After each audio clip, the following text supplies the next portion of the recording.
सरकार की तरफ से एडवाइजरी जारी कर दी गई है। उम्मीद है आपने बहुत ध्यान से सुनी होगी। डॉक्टर मिश्रा हमारे साथ लगातार जुड़े हुए हैं। डॉक्टर साहब, एडवाइजरी में साफ तौर पर कहा गया है कि 2 साल से कम बच्चे को तो देनी नहीं चाहिए और 5 साल से कम बच्चे को देने से परहेज करना चाहिए। फिर भी अस्पतालों में ये मिल रही है, डॉक्टर की सलाह पर मिल रही है, सरकारी अस्पतालों में मिल रही है। अब किस पे भरोसा करेगा पेशेंट? मेरे ख्याल से तो एक पॉलिसी डिसीजन निर्णय करना चाहिए सरकार को कि कफ सिरप जैसी चीज वो जिसका लाभ जो है वो निश्चित नहीं है कि कितना इससे लाभ होता है। कफ सिरप जितने भी आते हैं वयस्कों के लिए भी बच्चों के लिए भी जी। और मेरे ख्याल से कफ सिरप का उपयोग कम से कम करना चाहिए और बंद कर देना चाहिए। बच्चों में तो बिल्कुल बंद कर देना चाहिए। और अगर उसमें डाइथाइल ग्लाइकॉल होगा तो वो बड़ों को भी दिक्कत देगा जी। बेसिकली। तो इसलिए कफ सिरप तो जैसे अभी बताया है कि बैन हुआ है और छोटे बच्चों को बिल्कुल नहीं देना है, क्योंकि हमें गुणवत्ता का नहीं पता है कि इसमें कोई मिलावट तो नहीं है डाइथाइल ग्लाइकॉल की।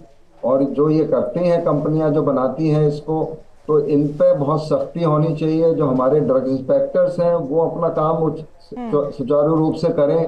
ये बहुत लेकिन डॉक्टर साहब, सवाल यही है ना कि ये बहुत बेसिक बातें हैं जो एडवाइजरी में भी कही गई हैं। ये तमाम, चूंकि ये पूरा मामला इतना बड़े स्तर पर उजागर हुआ है, तो कई डॉक्टर्स हैं, खासतौर पर बच्चों के डॉक्टर, वो कह रहे हैं कि ये तो पता ही है, ये तो माता पिता को भी नहीं देनी चाहिए। तो फिर डॉक्टर्स को ये कैसे नहीं पता? वो कैसे रिकमेंड इन अस्पतालों में कर दे रहे थे और इतनी बड़ी तादाद में लोगों ने वो दवा वहां से ली भी है?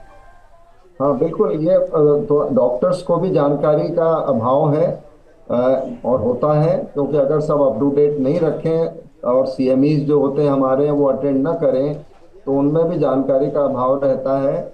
और कोई भी कहता है मुझे खांसी हो रही है कफ सिरप दे दो, तो आप कहिए फिजियोथेरेपी से, स्टीम इनहेलेशन से आपका खांसी ठीक हो जाएगी। उसके लिए कफ सिरप की कोई आवश्यकता नहीं होती है। और मैं समझता हूँ कि कफ सिरप आमतौर से कोई बहुत लाभ नहीं पहुंचाते हैं। उसमें शुगर और होती है बहुत सारी, तो लोगों को जबरदस्ती मीठा और पीना पड़ता है। तो बिना डॉक्टर के परामर्श के, डॉक्टर की सलाह के तो न करें। और अगर इसमें ये देखा गया है कि डॉक्टर्स ने ही प्रिस्क्राइब किया है तो उनकी भी अवेयरनेस होनी चाहिए। उनके लिए सीएमईज का जो है मैंडेट होना चाहिए हर मेडिकल काउंसिल के द्वारा कि इन लोगों को सीएमई क्रेडिट्स उपलब्ध करें। आईएमए की मीटिंग्स होती हैं, उनमें ये अवेयरनेस होनी चाहिए।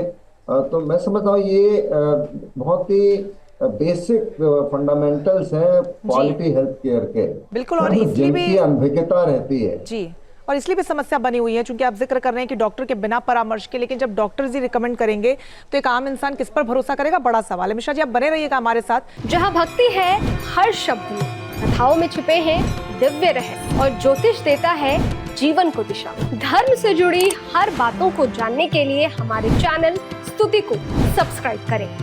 चैनल पर जाने के लिए इस लिंक पर क्लिक करें।